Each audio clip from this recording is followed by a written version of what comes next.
اللہ تعالی عنہ آپ ارشاد فرماتے ہیں نظر تو الی بلاد اللہ جمعن، ساری خدا دی خدائی عبد القادر کے سامنے ایسے ہے جیسے ہتھیلی پر رائی کا دانا رکھا ہوا ہے۔ بعض لوگ کہتے ہیں بھائی اللہ ہم کو بچائے گا، اللہ کہیں بھی کچھ بھی نہیں کرتا، بچانے کے کو آئے گا؟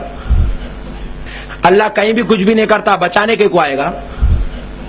تم نے حضرت لقمان کی بات نہیں سنی؟ سورہ لقمان میں اللہ نے کیا کہا؟ ان الشرک لظلم عظیم، سب سے بڑا ظلم شرک ہے۔ تو خرافات سے، غلط چیزوں سے اپنے آپ کو بچا کر رکھو، نبی مکرم صلی اللہ علیہ وسلم کی کامل اور مکمل اتباع کرو، اس لیے کہ کہیں ایسا نہ ہو کہ دنیا میں جن اعمال کو آپ اپنے لیے بہتر سمجھ رہے ہو آخرت میں اس کا کوئی فائدہ نہ ہو۔ الذین ضل سعیہم فی الحیات الدنیا وہم یحسبون انہم یحسنون صنعا، اللہ کہتے ہیں کہ دنیا میں بدعات میں پڑے رہو گے، خرافات میں پڑے رہو گے، نبی اکرم صلی اللہ علیہ وسلم کی مخالفت کرو گے تو آخرت میں تمہارے اعمال تمہارے کسی کام نہیں آنے والے، اس لیے کہ ہر بدعت گمراہی ہے اور ہر گمراہی جہنم میں لے کر جانے والی ہے۔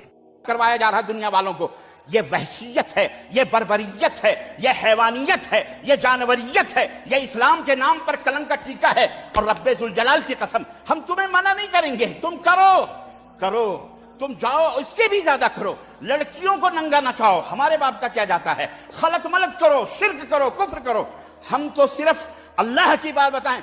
ہم منع، تکلیف ہم کو صرف اس لیے ہوتی ہے کہ ان باتوں کو اسلام سے منسوب کیا۔ یعنی 253 ہجری میں اس کی آغاز ہوئی، تو گویا کہ اسلام مکمل ہونے کے بعد 253 سال بعد تعزیہ داری شروع ہوئی، تو گویا کہ اس سے اسلام کا کوئی تعلق ہے ہی نہیں۔ عیسیٰ علیہ السلام کیا کہتے تھے جو مردے زندہ ہوتے تھے؟ کیا کہہ کر مردوں کو زندہ کرتے تھے؟ تو عیسائی عالم نے کہا عبد القادر آپ کے قرآن میں خود لکھا ہے، عیسیٰ کہتے تھے قم بِإِذْنِ اللہ، اللہ کے حکم سے زندہ ہو جا، تو مردے زندہ ہو جاتے تھے۔ یہ تو قرآن میں ہے قم بِإِذْنِ اللہ۔ تو غوث اعظم نے خبر کی طرف دیکھ کے فرمایا وہ عیسیٰ تھے جو قم بِإِذْنِ اللہ کہتے تھے، وہ عیسیٰ تھے جو قم بِإِذْنِ اللہ کہتے تھے۔ قبر کی طرف دیکھ کے فرمایا عبد القادر کے حکم سے زندہ ہو جا، عبد القادر کے حکم سے زندہ ہو جا۔